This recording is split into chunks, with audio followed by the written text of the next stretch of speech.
Oke, Assalamualaikum warahmatullahi wabarakatuh. Kembali di video pembelajaran SAP Fundamental ya.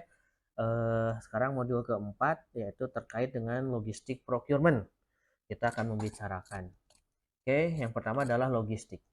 Logistik adalah seluruh proses yang melibatkan barang atau jasa yang diproduksi kemudian dijual oleh perusahaan.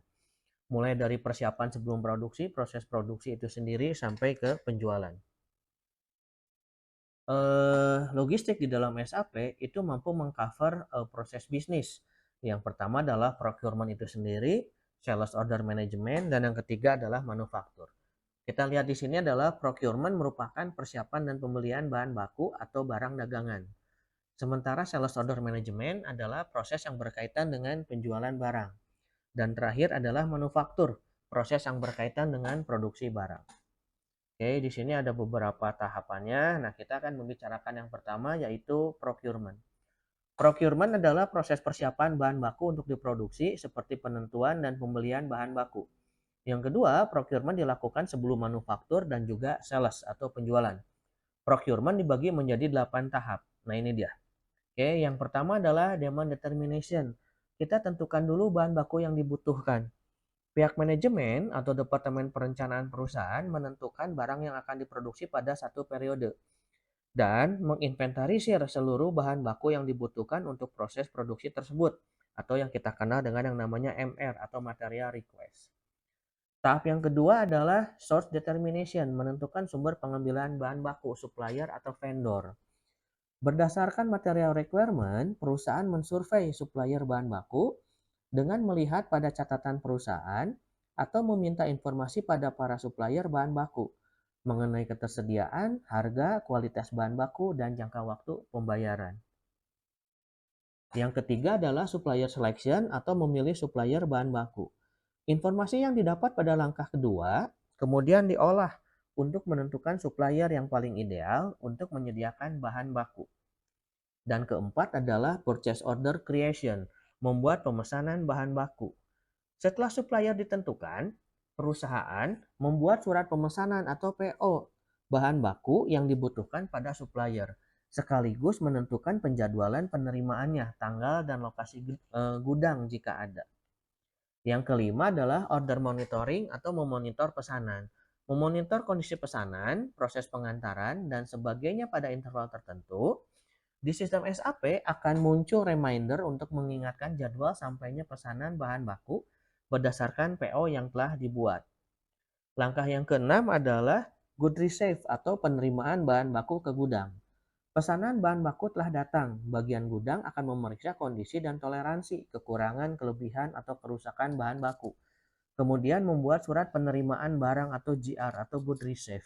Nah, toleransi terhadap barang yang sampai itu biasanya tidak lebih daripada 5%. Karena biasanya kalau lebih dari 5%, kita akan menganggap bahan baku tersebut produk cacat. Tidak bisa kita pergunakan untuk memproses pengolahan yang akan dilakukan oleh perusahaan. Oke, langkah yang ketujuh adalah invoice verification, pemeriksaan ulang tagihan. Berdasarkan PO dan catatan penerimaan barang pada GR, tagihan dicek ulang untuk menyesuaikan nominal atas barang-barang yang rusak atau kompensasi keterlambatan dan pajak-pajak yang diperlukan. Dan terakhir adalah payment processing atau pembayaran tagihan. Setelah penyesuaian tagihan beres, sistem akan mengeluarkan surat perintah pembayaran. Bagian keuangan perusahaan yang akan melakukan pembayaran ini. Ini 8 langkah di dalam proses procurement. Oke, sementara PO yaitu permintaan formal kepada vendor untuk memasok barang atau jasa tertentu. User dapat membuat PO tanpa referensi atau dengan mengacu pada PO yang lainnya. Eh, isinya terdiri dari 3 yaitu company code, purchasing, sama purchasing group. Oke, self-service procurement memungkinkan karyawan untuk membuat dan mengelola sendiri transaksi procurement. Ini meringankan departemen purchasing dari beban administratif sekaligus membuat proses pengadaan lebih cepat dan lebih responsif. Lalu inventory management, saat posting good receipt dilakukan, kegiatan lainnya yang dilakukan adalah satu, bagian penerima barang dapat mengecek apakah barang sudah diterima. Yang kedua, pemeriksaan pengiriman berlebih atau pengiriman kurang saat barang tiba. Yang ketiga, riwayat PO secara otomatis diperbaharui. Yang keempat, sistem membuat dokumen material yang berisi informasi seperti material yang datang dan kuantitas yang dikirim. Sistem juga mencatat lokasi penyimpanan untuk material yang ditempatkan di pabrik. Dan terakhir, sistem membuat setidaknya satu transaksi dokumen akuntansi. Oke, ini voice in verification, lalu juga message-nya apakah barang sudah sampai atau belum. Oke, ini secara sekilas untuk pemahaman atau materi daripada logistik. Oke, berikutnya saya akan membuat video aplikasi dengan menggunakan SAP Web ya yang pernah saya kasih ke KM linknya. Nanti silahkan Anda bisa coba juga ya. Oke, terima kasih. Saya tutup. Assalamualaikum warahmatullahi wabarakatuh.